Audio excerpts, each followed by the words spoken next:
Muy buenas tardes, bienvenidos un día más a Todo es Geopolítica. Cambiamos de la economía a mirar a las tensiones, a los conflictos que siguen vigentes en estos momentos, mirando un día más a Israel con este supuesto ataque a una organización, un edificio de la ONU que Israel está negando, pero eso sí, se ha llevado una buena reprimenda por parte de Estados Unidos, pendientes también de las declaraciones de un alto funcionario iraní, un alto ministro que está apuntando directamente a Irán. Dicen que ya es un objetivo legítimo para sus misiles. Como se pueden imaginar, el tema sin duda más candente de estos momentos es el avión estrellado en el día de ayer en Belgorod, el cruce de acusaciones y sobre todo la reunión de seguridad urgente del Consejo de la ONU que va a tener lugar a eso de las 9 horas españolas y que por supuesto van a poder seguir en Negocios Televisión en un momento en el que Zelensky está acusando a Rusia de jugar con las vidas de los prisioneros ucranianos y por supuesto pues Rusia está acusando además con pruebas, porque ya han detectado trozos de misiles en este avión estrellado, como decíamos, en Belgorod, y además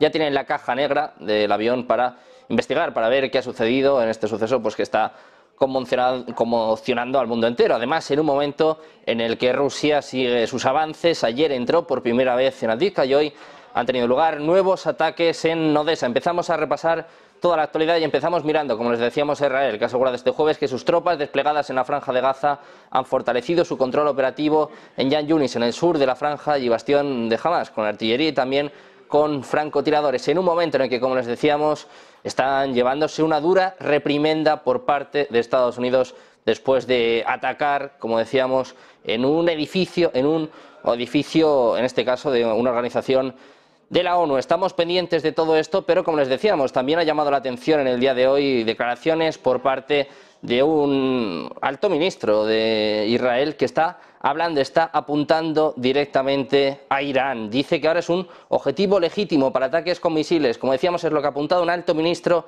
israelí mientras siguen los temores de una guerra total entre ambos países. En concreto ha sido el ministro de Economía de Israel, Nir Barkat, el que ha dicho en una entrevista de Telegraph que a los palestinos de Cisjordania nunca se les va a permitir volver a trabajar en el país y que trabajadores extranjeros importados iban a ocupar su lugar. También ha sostenido que la guerra con Hamas, ojo, dice, todavía no es lo suficientemente agresiva. El foco en estos momentos sin duda pasa por Rusia, por este avión estrellado en Belgorod y precisamente en un momento en el que tanto la agencia TASS como Reuters están informando de que se han encontrado fragmentos de lo que parecía ser un misil en el lugar donde se estrelló este avión militar ruso en la región de Belgorod. Rusia afirma que Ucrania ha derribado este avión que transportaba prisioneros de guerra ucranianos. Como les venimos informando, hasta 74 personas que habrían perecido en este incidente. Ucrania de momento no ha confirmado ni tampoco ha desmentido que haya tenido algo que ver en este suceso. Por su parte, la cita más importante en el día de hoy, sin duda, como decíamos, eso de las 9 de la noche, hora española,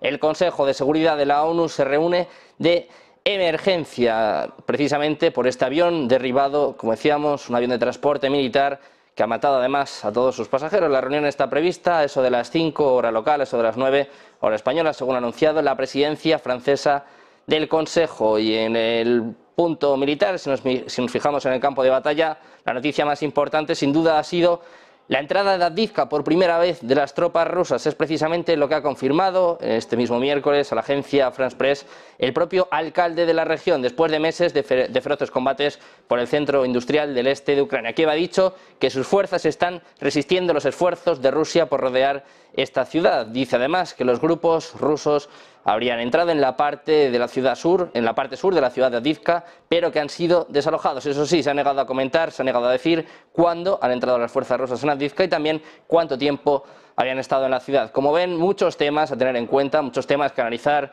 Así que empezamos a presentar a los expertos, a los protagonistas. Ya contamos con Adrián Celaya, presidente de Key Group y profesor de Economía Aplicada de la Universidad del País Vasco. ¿Qué tal, Adrián? Muy buenas. Muy bien, encantado de estar con vosotros. Encantado de tenerte por aquí. Tenemos también a Luis Rodrigo de Castro, Relaciones Internacionales del CEO. ¿Qué tal? Muy buenas, Luis Rodrigo. Muy buenas tardes, ¿qué tal? Placer. Contamos con Jesús Argumosa Pila, analista de Estudios Estratégicos y Relaciones Internacionales, general de división. ¿Qué tal? Muy buenas, Jesús. Hola, buenas tardes, muy buenas. Por supuesto, saludamos también a Antonio Alonso Marcos, profesor adjunto de Historia del Pensamiento de la Universidad CEU San Pablo. ¿Qué tal, Antonio? Muy buenas.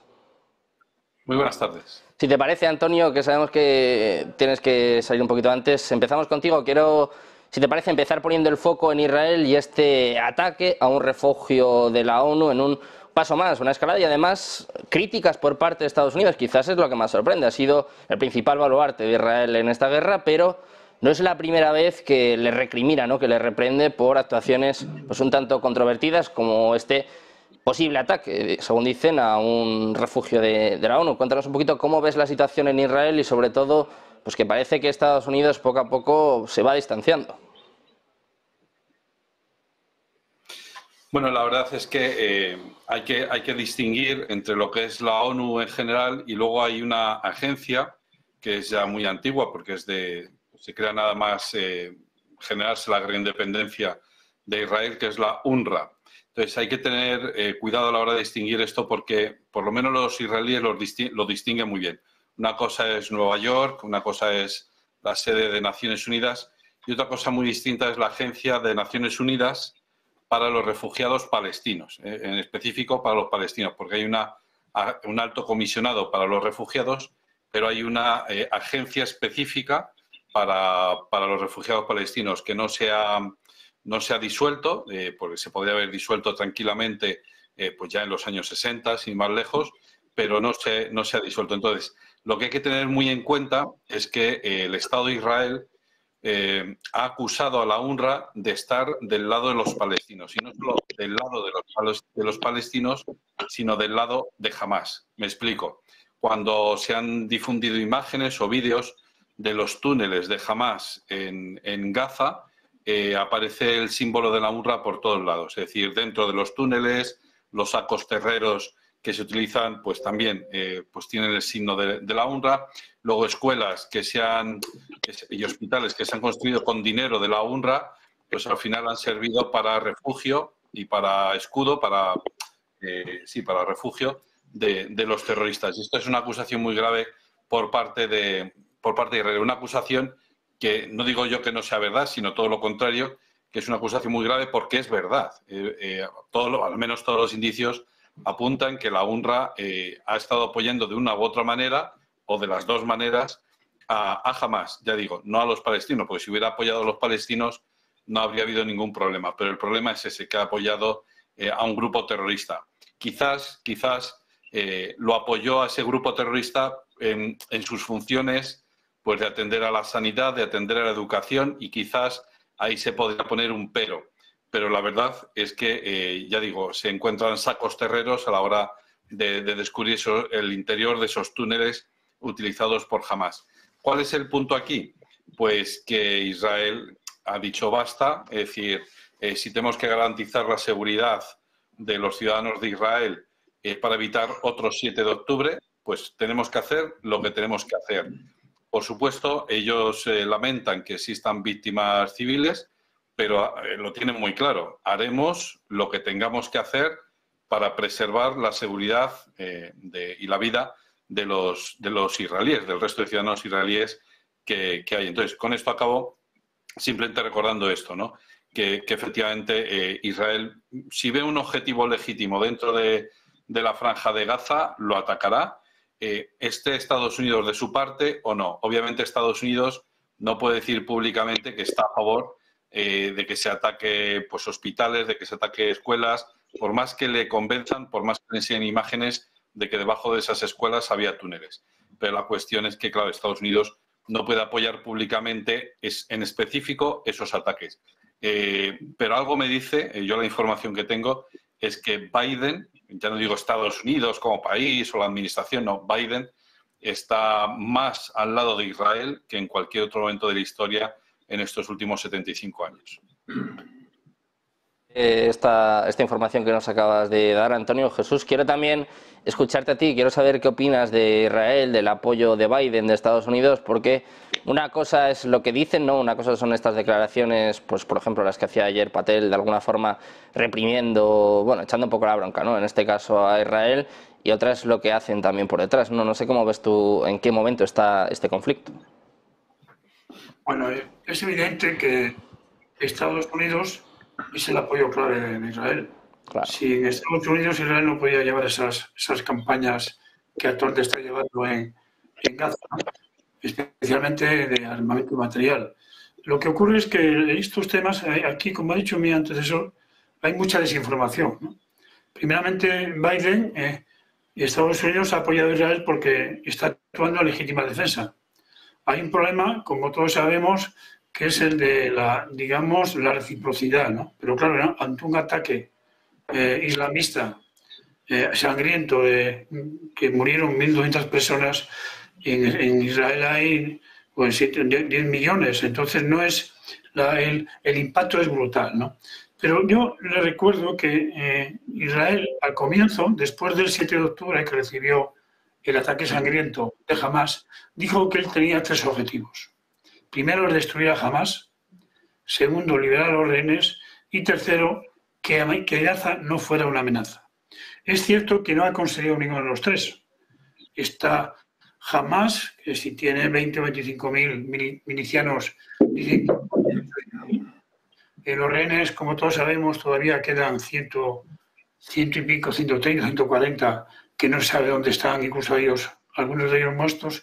Y la guerra en el territorio de Gaza no ha acabado. Hay un montón todavía de milicianos.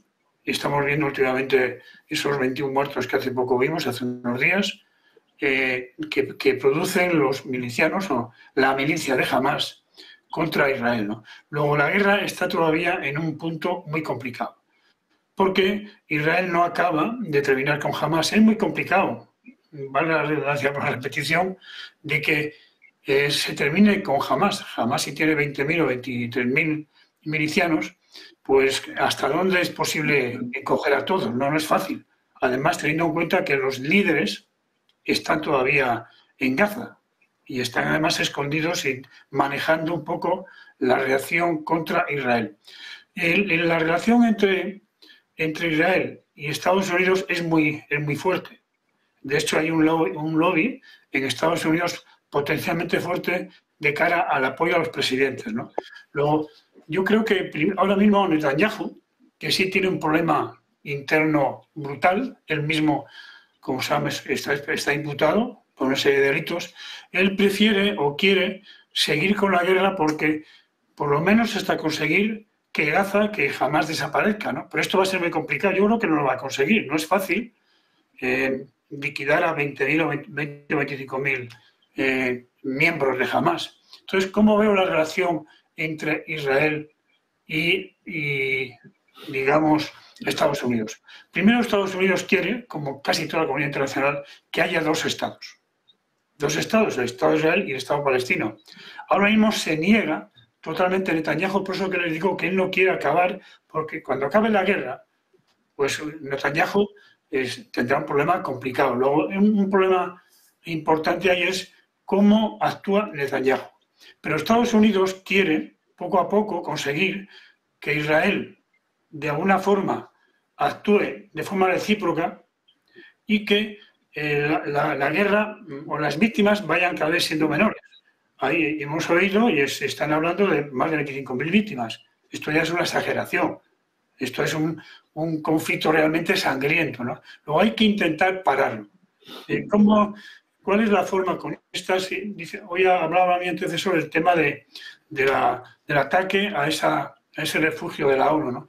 Que, como ha dicho, esa agencia de apoyo a los palestinos es muy peculiar y hay que saber hasta qué punto, como dice, ¿no? Porque la desinformación está actuando continuamente. Las redes sociales es un movimiento que está cambiando continuamente de tendencias. ¿Qué pasa?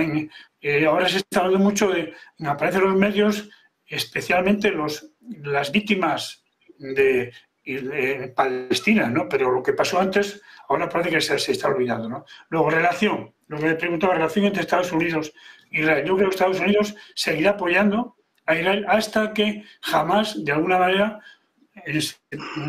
vaya al alto fuego y diga, bueno, yo ya no puedo seguir. Y sobre todo, lo que quiere Estados Unidos es especialmente que acepte el Israel que haya 2 estados, el Estado de Israel y el Estado palestino, con una serie de condiciones que luego se verá. Habrá una fuerza de interposición internacional seguramente, habrá elecciones totalmente democráticas, tendrán que ser las autoridades palestinas las que controlen y gobiernen ese espacio, y Israel poco a poco tiene que olvidarse del control de Gaza. El control de Gaza debe ser de los palestinos, ¿Por qué? Porque si el palestino es un Estado que lo acepta la comunidad internacional, pues tiene que ser independiente. Y hay que ir poco a poco dejando, sé que no va a ocurrir mañana, pero sí que hay, para que este conflicto desaparezca, tiene que haber una relación de igual a igual entre Palestina e Israel. Dos estados independientes que se respetan mutuamente y que ambos caminan en el camino democrático. Mientras esto suceda, hasta que esto suceda, mientras tanto Israel sigue abriendo nuevos frentes. Hablaba Gallant hace unas semanas de 7 frentes, hablaba, bueno, pues un poco de las relaciones con Irán, y en las últimas horas un alto ministro israelí, en concreto el ministro de Economía, apunta ya directamente a Irán. Dice que es un objetivo legítimo para sus misiles. Adrián, parece que lejos de calmarse las tensiones, esto cada vez escala más, cada vez va más. Esta amenaza pues ya es más seria, teniendo en cuenta además los ataques de Irán la semana pasada, que mostraron que Irán también puede llegar a Israel en cualquier momento. Sí, ya hemos comentado otras veces que hay que seguir de forma muy atenta estos movimientos de aparente escalada, porque también nos pueden reflejar realmente qué es lo que está sucediendo. Es decir, quién está realmente perdiendo este conflicto, perdiendo esta guerra en Gaza, y necesita escalar el conflicto para evitar ser derrotado o de forma militar o de forma política, ¿no?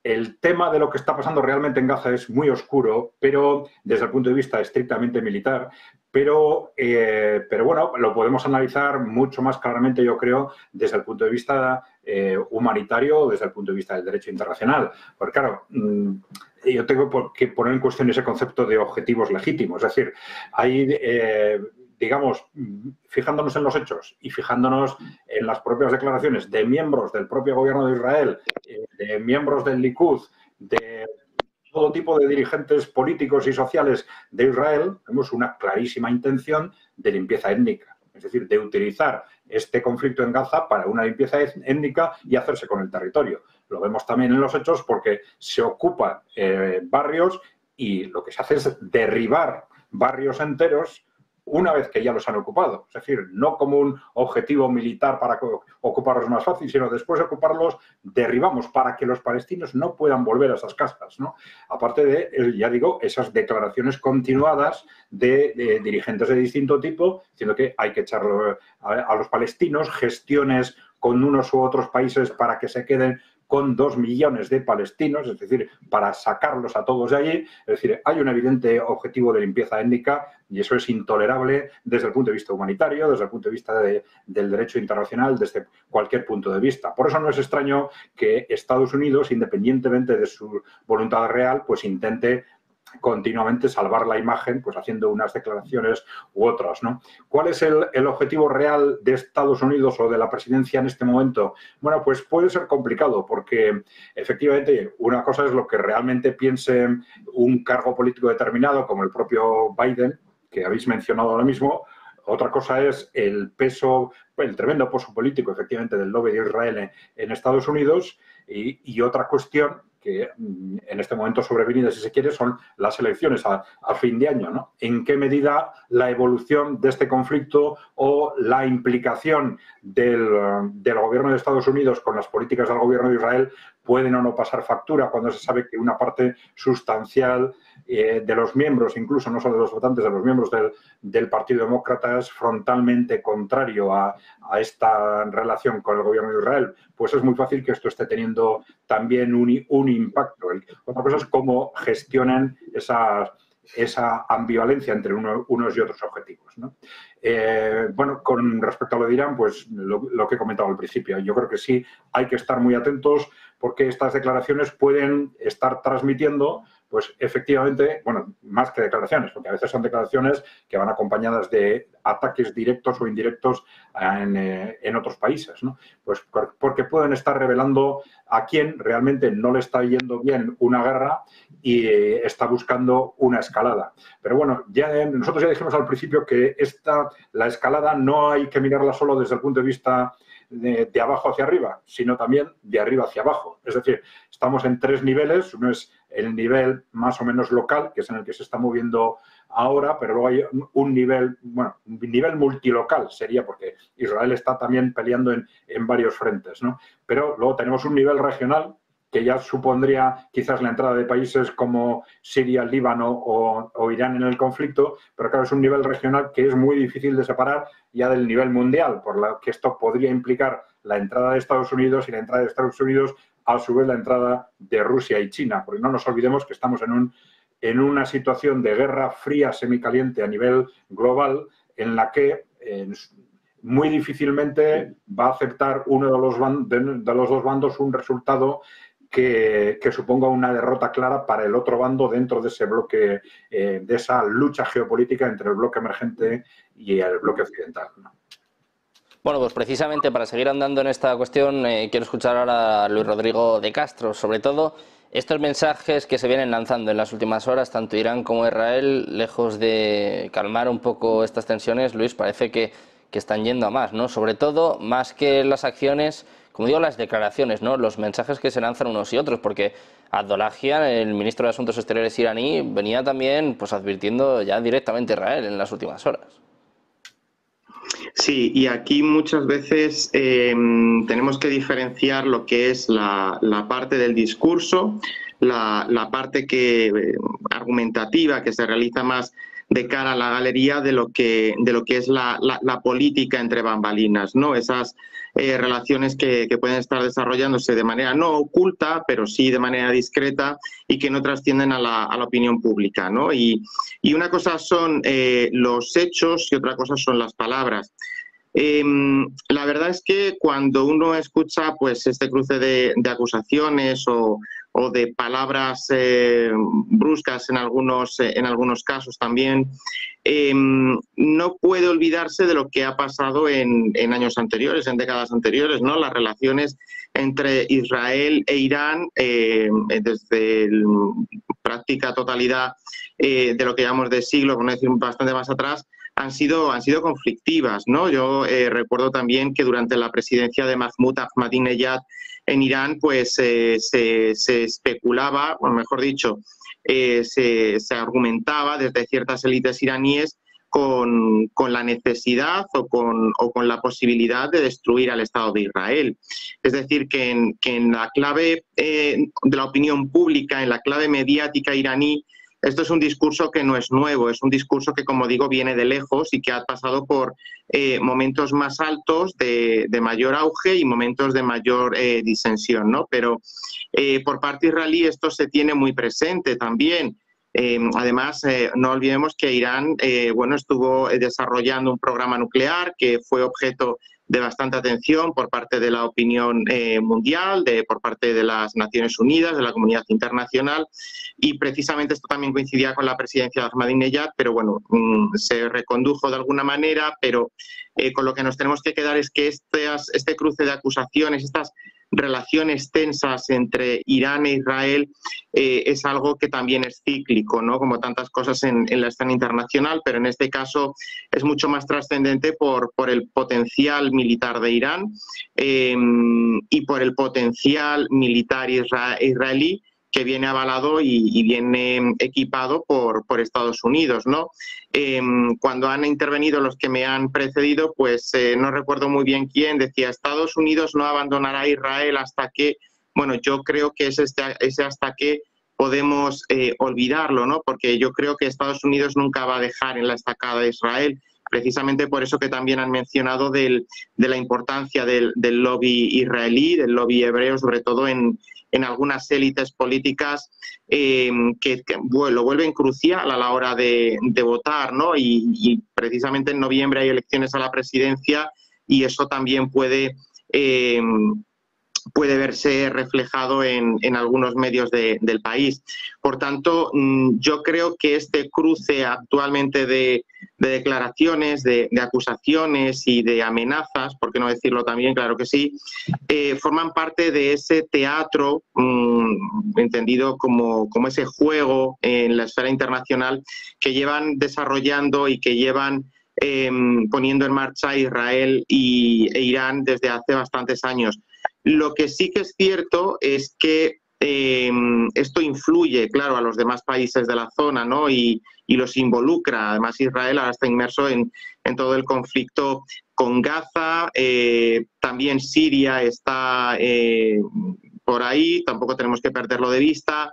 Y la parte con Hamas es importante porque podemos llegar al escenario en el que Israel, salvo por la parte occidental, que obviamente pues, está en el Mediterráneo y tiene el apoyo de la flota estadounidense, por todos sus 3 flancos restantes tuviera conflictos latentes, ¿no? Por un lado Cisjordania, por el norte con Hamas, también por el sur, y además, si fuera poco, por decirlo de alguna manera, de manera más distante tendría a Irán, que tiene un potencial armamentístico con capacidad para llegar a Israel y atacar territorio israelí sin necesidad de poner un soldado en el país, ¿no?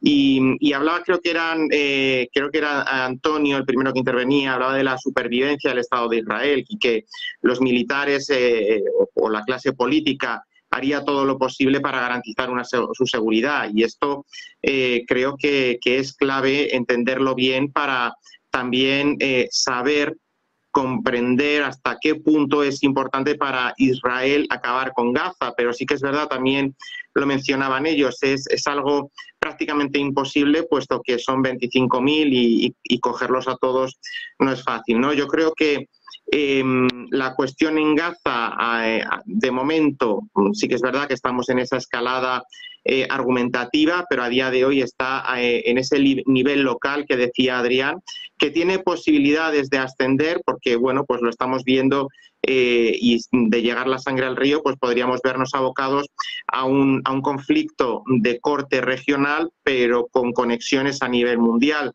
Yo no sé aquí hasta qué punto, Rusia tomaría partido por una u otra parte. China, por supuesto, pues es más tendente a los intereses palestinos, pero ya digo, a día de hoy creo que estas tensiones entre Israel e Irán forman parte de ese juego que desde hace unos 15 años, sobre todo, estamos presenciando en la comunidad internacional y más en concreto entre estos 2 países. Pues Luis, lo que desde luego que no es un juego es lo que sucedió en el día de ayer en Belgorod con este avión ruso estrellado. El Consejo de Seguridad de la ONU de emergencia que se va a reunir a eso de las 9 de la noche, hora española. Vamos a hacer una breve pausa y enseguida analizamos todas estas cuestiones, todo es geopolítica. Un par de minutos y volvemos.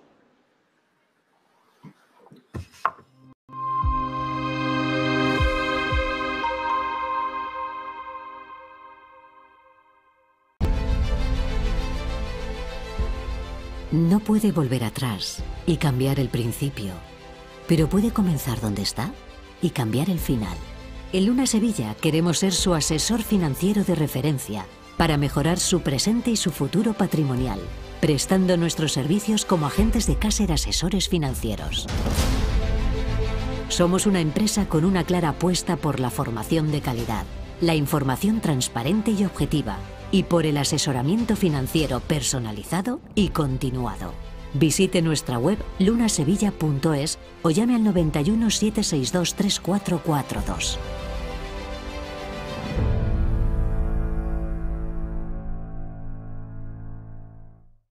¿Se puede poner a prueba vuestra tecnología de trading? Sí. ¿Y vuestra ejecución funciona al milisegundo? Sí. ¿Y vuestros spreads están entre los más bajos del mercado, no? Si quiere, puede probar nuestra primera vez. Es difícil encontrar un broker que cumpla con todas sus expectativas. O quizá no tanto. Active Trades, broker online desde 2001.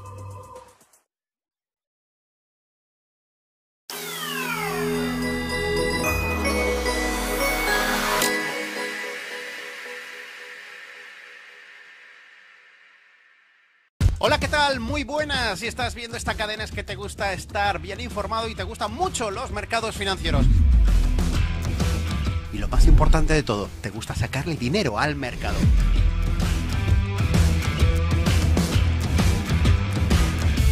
Así que tenemos una cita, el cierre de Wall Street los lunes a las 9:30 de la noche, los martes y los jueves un poquito antes, a las 9:15. Aquí estaremos en Negocios Televisión explicando, consultorio, explicando por qué tomo decisiones de compra, por qué vendo, todo lo relacionado con los mercados. Ese consultorio a vuestra disposición para ver cómo veo el mercado y un montón de novedades que iremos anunciando próximamente.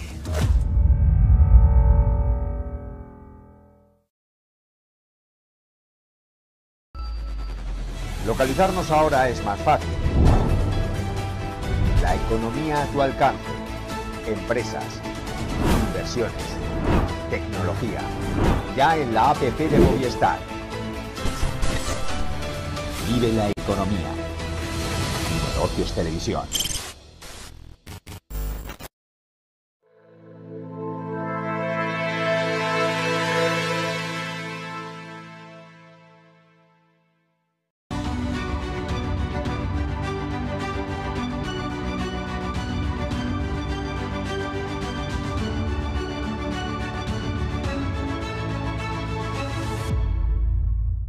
Ya de vuelta en Negocios Televisión, de vuelta en Todo es Geopolítica, mirando a la actualidad y por supuesto mirando, bueno, pues a la noticia que desgraciadamente está en el foco en estos momentos, el derribo de este avión Il-76 ruso con 74 personas, 65 prisioneros ucranianos.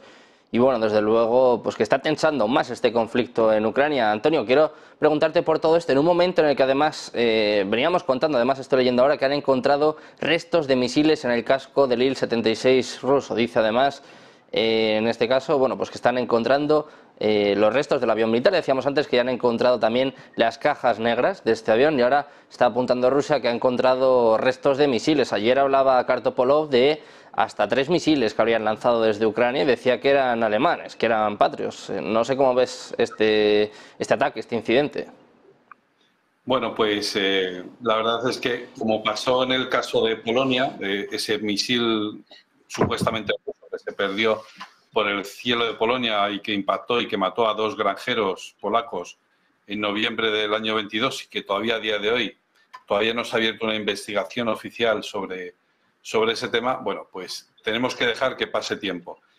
Hay una cuestión también que hay que tener en cuenta y es que, claro, toda esa información que nos va a llegar ahora es de la parte rusa. Entonces es una información de parte. ¿Va a ser objetiva? Obviamente no, porque es de parte, ¿vale? Para algunos, y esto va a servir para confirmar en sus sentimientos o en sus conclusiones a unos y a otros. Quiero decir, que los que ya desde un primer momento decían no, eso ha sido un derribo, no ha sido un accidente, pues con la información que les viene de Rusia se lo van a creer y lo van a aceptar tal cual, y los que desde un primer momento se han creído la versión de Ucrania, pues se van a reafirmar, ves, eso es propaganda rusa y tal. Hay una cuestión que es bastante objetiva, que es que el Consejo de Seguridad de Naciones Unidas no se reúne porque se haya caído un avión. Eso es un dato objetivo. Es decir, si al final estos señores han decidido reunirse es porque hay una cuestión grave de seguridad que hay que debatir y que hay que dilucidar. No, hombre, a lo mejor se reúnen para averiguar. No, se reúnen para poner las cosas sobre la mesa y esto, ¿no? Entonces, para mí, a mí me ha resultado bastante raro que hayan aceptado la reunión, porque tenía entendido que Francia lo había rechazado. Pero debe de ser tal el clamor de unos y de otros que han llegado a amenazar, creo yo, han debido llegar a amenazar incluso a decir, vamos, si la ONU no sirve para hablar de estos temas, ¿para qué sirve la ONU?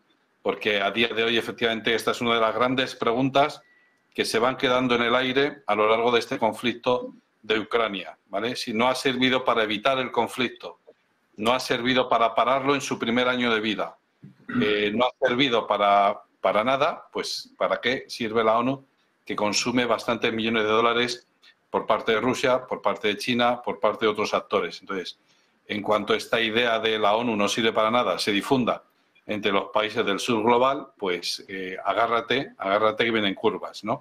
Entonces, la cuestión es, parece bastante evidente, hay un par de datos que son objetivos, ¿no? Que es que no era un avión, sino que eran 2, que efectivamente eran 2 aviones cargados de prisioneros ucranianos que iban a ser intercambiados en la región de Belgorod, porque es fronteriza, y que iban a ser intercambiados por otros 192 soldados rusos, que uno se lo cargaron cuando llegaba a Belgorod, no que saliera de Belgorod, porque a lo mejor podemos decir, claro, es que estamos en guerra, entonces si sale un avión que no sé, vaya usted a saber de qué naturaleza es el avión, si es de carga, de transporte o es un Eurofighter, de los que casi no existen, ¿verdad? No es un avión de combate, pues claro, entonces es un objetivo legítimo en una guerra. Pero es que no estaba saliendo de Belgorod, quizá con dirección hacia Ucrania, sino que estaba llegando a Belgorod. En fin, y luego la otra cuestión es el tipo de misil que se ha utilizado. Y, de nuevo, aquí recuerdo una cosa que yo he dicho en varias ocasiones, y es que se está escalando poco a poco en la guerra y yo desearía que esta guerra hubiera acabado ya hace muchísimo tiempo, pero es que, por un lado, hay unos indicios que nos van diciendo que es que Rusia va a llegar un momento que va a decir, bueno, es que ya está bien, ¿no? O sea, está bien que le paguéis las pensiones a los pobres ancianos ucranianos, está muy bien que paguéis a los funcionarios ucranianos, pero eso de que les deis misiles capaces de traspasar la frontera y llegar a territorio ruso para que maten civiles rusos, pues eso ya es inaceptable, ¿no? Está habiendo un pequeño cambio en los medios de comunicación españoles, por ejemplo, pero muy pequeño, muy sutil. Y es, ayer o antes de ayer, escuchaba en la radio, en una radio española, que en el pasado diciembre los ucranianos, el ejército ucraniano, atacó la ciudad de Belgorod y mató a 25 personas. Esto es muy interesante, porque dice 25 personas, no dice 25 soldados. Con lo cual, el ciudadano medio español que esté un poco despierto dirá, claro, es que no mató soldados, mató civiles, ¿no? Entonces, las Fuerzas Armadas ucranianas, que las armamos nosotros y las pagamos nosotros, han matado civiles. Y diremos, bueno, es que estamos en una guerra y mueren civiles y hay que asumirlo. Bueno, es que no es tolerable. Es decir, si cuando encendemos las noticias y vemos en Rusia ha matado no sé cuántos civiles, nos enfadamos. ¿No nos enfadamos cuando Ucrania mata civiles? No, porque se están defendiendo ya, pero es que no pueden matar civiles.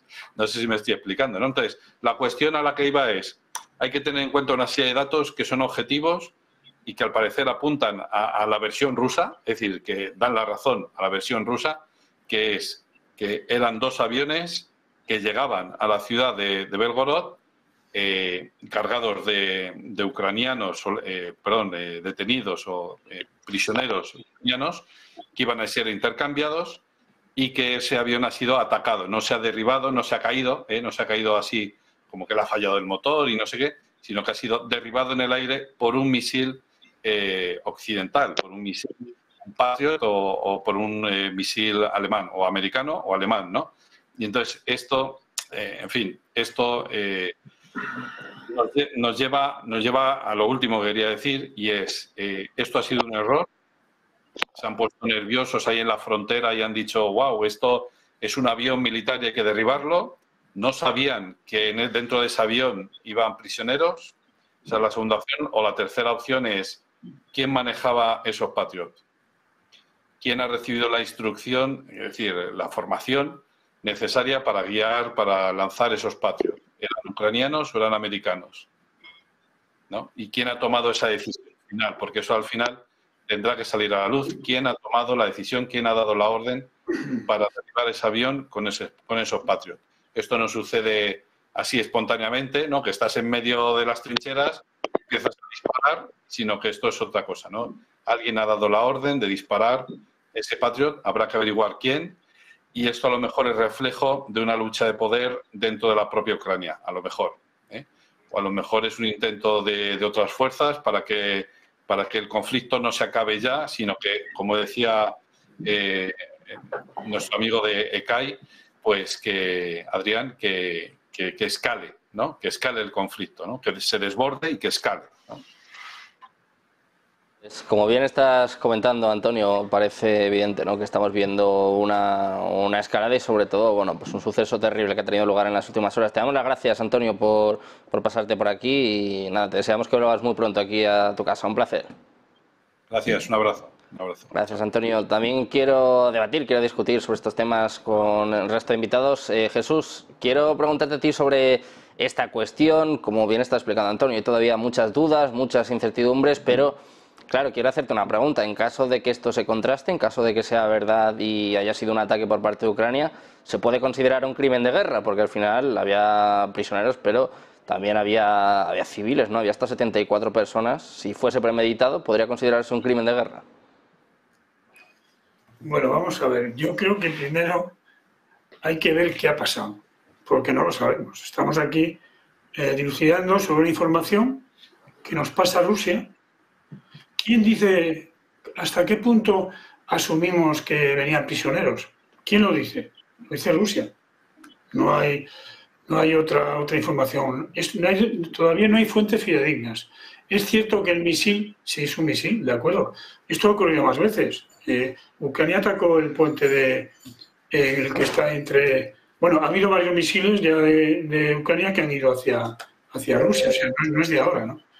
Yo creo que estamos en un relato, me parece a mí, olvidando a Ucrania. Ucrania ahora parece que hay un movimiento de que Ucrania puede llegar a la paz entregando parte del territorio, ¿no? Pero vamos a ir un poco atrás. La invasión, ¿quién la produjo? ¿Quién ha atacado aquí a quién, no? Ha sido Rusia la que ha atacado Ucrania. Putin dice que Ucrania no existe. Ucrania es Rusia, de siempre, la Rusia nueva, ¿no? Entonces, yo creo que estamos en un relato que poco a poco estamos olvidándonos de Ucrania. ¿Por qué lo digo? Hace poco tiempo Estados Unidos tenía pensado enviar 50.000 euros, 50.000 o 55.000 millones de euros para apoyo con él y lo ha parado en el Congreso, ¿no? Europa también quería apoyar a Ucrania, mandarles una ayuda de una financiera militar de unos 50.000 euros, millones de euros. Resulta que ahora mismo Ucrania se dice que tiene capacidad de atacar o de defenderse hasta marzo o abril. Igual no llega a abril, porque tiene muy poca munición. Entonces, esta película que hablamos de que Rusia está diciendo que Ucrania ha atacado con un misil, un Patriot americano, hasta en Belgorod. Y además, la pregunta que nos hacemos, ¿quién mandaba o quién disparó con ese misil? ¿Qué pasó en Ucrania, allá en el Donbass, cuando aquel avión, creo que era neerlandés, fue destruido por un misil que todavía no se ha aclarado quién ha sido? No, ahí está todavía Rusia pensando, ¿no? Con esto quiero decir que hay una falta de hay una desinformación continua. Hay un relato. Yo estoy viendo que en los últimos meses está apareciendo un relato queriendo decir que que Ucrania debería entregar parte de su territorio para que Rusia asuma que tiene casi el 20%, tiene anexionado en Rusia, ¿no? Ucrania es casi como España, y entonces un tercio, pues está casi un tercio, ¿no? Entonces quiero decir, es que asumimos que los ucranianos tienen que entregar a Rusia su propia tierra, pero ¿dónde vamos? O sea, hay unos señores que tienen un nivel digno de vida, tienen su territorio, tienen su tierra y su familia, que se la tienen que entregar al otro, pero ¿dónde vamos? Entonces, vamos a buscar un poco, ahora está la guerra, digamos, en un estado de desgaste. Esa guerra de trincheras que hubo en la Primera Guerra Mundial. Acuérdense ustedes que desde el Mar del Norte a Basilea, aquella línea famosa que teníamos de bloqueados en la Primera Guerra Mundial, casi medía 800 kilómetros. Aquí mide entre 800 y 1.000 kilómetros que están parados. Ninguna de las dos fuerzas tiene capacidad para derrotar a la otra. Pero aquí en Europa estamos muy bien. Todos los días yendo al cine, pero ¿qué pasa con los ucranianos? Muriendo por ellos y por Europa, ¿no? Es que vamos a permitir que ahora Rusia, después de Europa, después de Ucrania, ¿dónde va a ir? ¿Ustedes piensan que Putin se va a parar? Ahora mismo, ¿quién controla a Putin? Putin es una persona única que hace lo que quiere. Entonces, ¿quién controla ahora mismo a Putin? Nadie. Es igual que Xi Jinping. Es totalmente por no decir utilizador. Democracia en Rusia, con el control que tienen todos los partidos políticos, no me lo creo. Vamos a ser un poco, sensatos, con sentido común y pensar que ahora toda esta información que nos está llegando es de Rusia. ¿Por qué lo hace Rusia? Para decirle o querer decir que ella es la víctima, ¿no? Ella es la víctima. Es la víctima Rusia de esta guerra que llevamos ya 2 años, que lo hace el próximo día 24. Vamos, señores, por favor, vamos a ser un poco sensatos y pensar con sentido común. Aquí hay una nación que ha invadido a otra contra el derecho internacional y aquí nadie, y estamos queriendo pues que vaya a su sitio, que devuelva lo que ha ocupado, porque lo que ha ocupado no es suyo, es Ucrania, es de los ucranianos. Acuérdense usted cuando invadió, decía, allá hace un año, el 24 de febrero 28, decía Rusia, me dura a mí 10 días. ¿Cómo que 10 días? Dice el ucraniano, oiga, esta tierra es mía, ¿entiende usted? Yo soy ucraniano y es mi patria y la voy a defender hasta que muera. Usted. Y esto es lo que está pasando ahora. Pienso, sin darnos cuenta, que estamos un poco cambiando el relato y diciendo que los ucranianos pues tienen que entregar su tierra a Rusia. Vale, es mi humilde opinión. Pues desde luego te agradecemos tu opinión, Jesús, y queremos escuchar también en este caso la de Adrián Celaya. Adrián, quería preguntarte sobre estas cuestiones, este suceso, bueno, este derribo que tuvo lugar en el día de ayer y sobre todo, bueno, pues Rusia que parece que dice que está encontrando pruebas, incluso decía que avisó 15 minutos antes de que iba a entrar en ese espacio aéreo. O sea, parece que las informaciones que están saliendo por el momento, que es cierto que son cruzadas interesadas en estos momentos por ambos lados, por ambas partes, apuntan a un ataque por parte de Ucrania. Quiero saber cómo lo ves tú y sobre todo lo que le preguntaba a Jesús, si se podría considerar un crimen de guerra en el caso de que se contrasten las informaciones. Sí, vamos a ver. Bueno, mis fuentes, que son las últimas que he consultado al mediodía, eran fundamentalmente ucranianas, porque a pesar, no sé por qué, la información tiene que venir. Damos por supuesto que la información viene de Rusia, ¿no? Hay muchísima información de Ucrania que durante toda la mañana han estado discutiendo entre ellos sobre quién era el responsable. Evidentemente ya está, por supuesto que después de las versiones oficiales que se iban contradiciendo una tras otra, primero esto es mentira, luego han sido los rusos, luego era un avión que salía de Belgorod, luego no era un avión que salía de Belgorod, luego se callan. Pero hay muchas versiones ucranianas, distintas de la versión del gobierno, que están discutiendo entre ellos quién es el responsable. Por supuesto, dando por supuesto que todos sabían que se trataba efectivamente de un avión que transportaba prisioneros ucranianos al punto de, con el objetivo de intercambio, ¿no?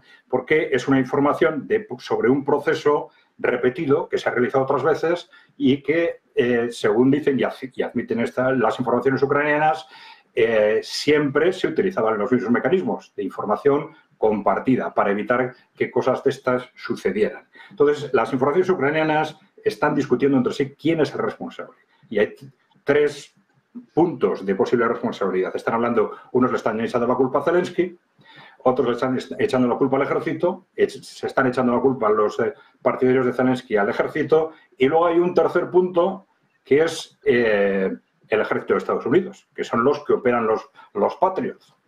Porque efectivamente, como se ha dicho antes, esto es algo tremendamente llamativo, pero la realidad es que Estados Unidos está lanzando misiles contra Rusia.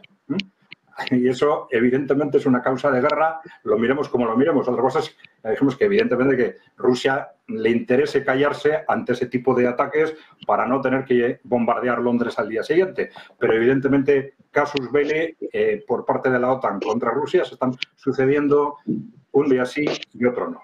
En este caso es un tema muy llamativo porque la cuestión es, está claro que ha habido un ataque con misiles desde Ucrania a través de baterías Patriot que han derribado ese avión. Claro, la cuestión clave es cuál es la intención de ese ataque.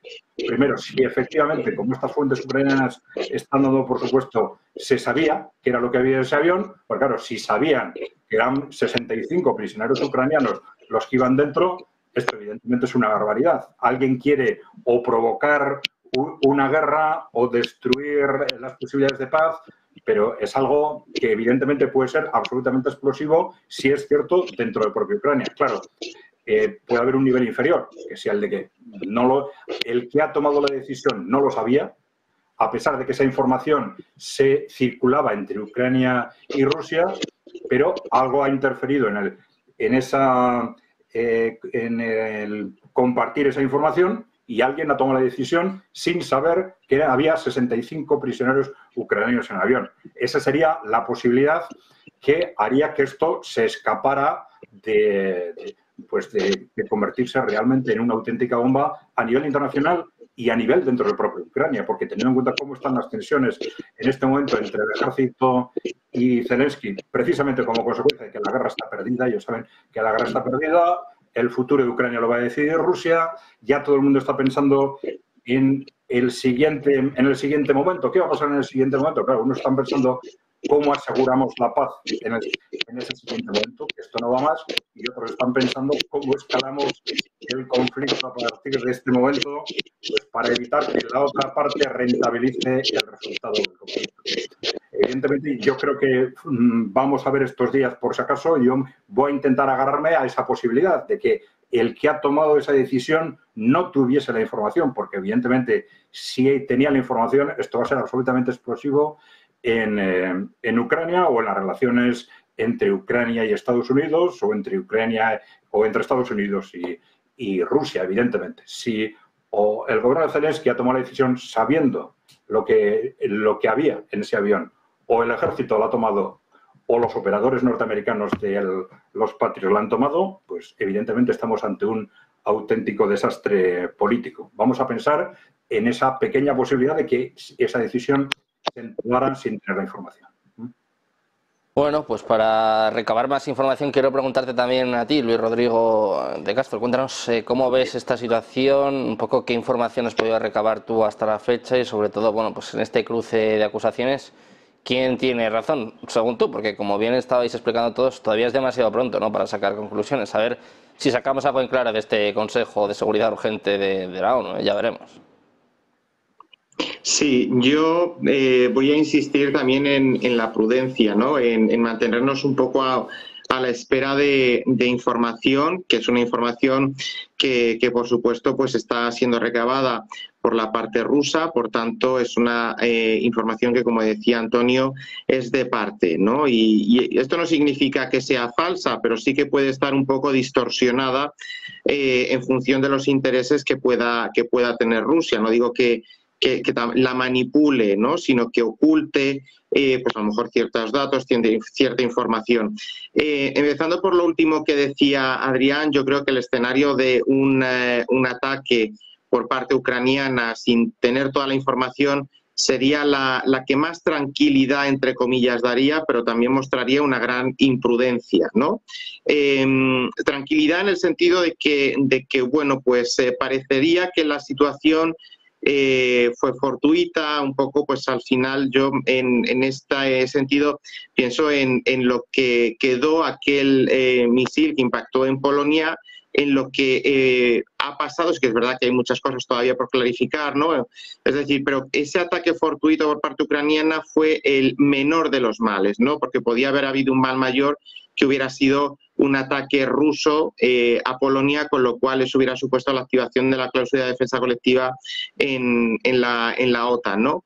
Por tanto, yo creo que esa es la menos mala opción, pero aquí yo enmarco todo esto, como decía Jesús, en algo que a veces se nos escapa, y aunque por parte ucraniana podamos entender que la guerra está perdida y que bueno, pues las fuerzas de Ucrania son ya cada vez más residuales y llegará el momento en el que la paz vendrá forzada por la carestía de armamento en Ucrania, no hay que olvidar esta situación que decía Jesús, y es que al final quien quebró el ordenamiento internacional, quien dio ese primer paso de atacar a Ucrania, fue Rusia. Por tanto, tampoco tenemos, o por lo menos bajo mi punto de vista, que desenmarcar este ataque dentro de esa defensa del territorio ucraniano por parte de las tropas y de la ciudadanía ucraniana.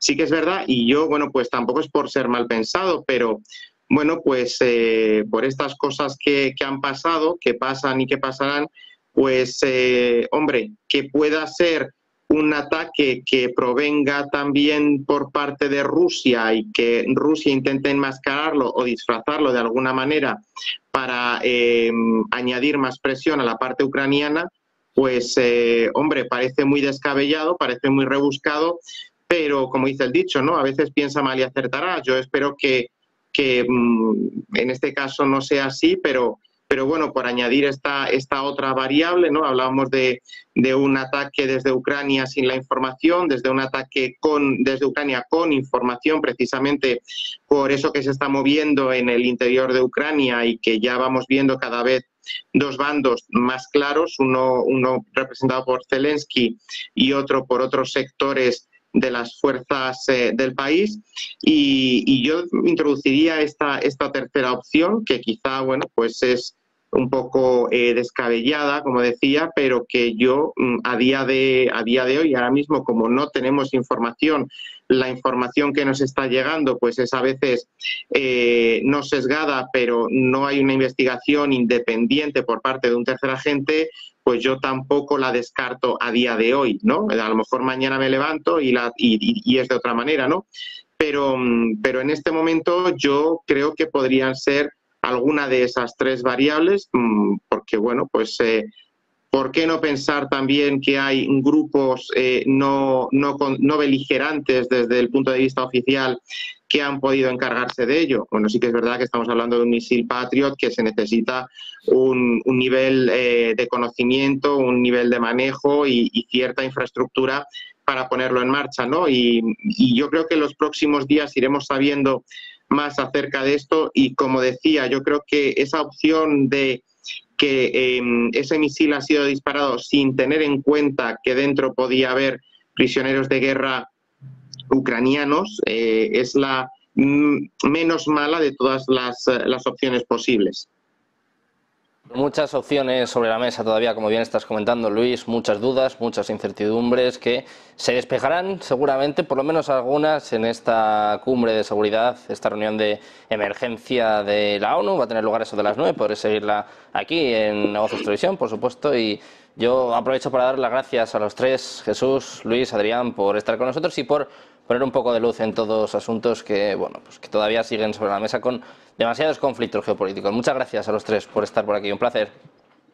Muy bien. A vosotros, buena tarde. Muchas gracias por pasar por aquí. Muchas gracias, por supuesto, a todos los espectadores que nos han acompañado, a los que les digo un día más que no se vayan, porque seguimos con más economía, con más geopolítica, con más actualidad. Seguimos, como siempre, con la mejor programación aquí en Negocios Televisión.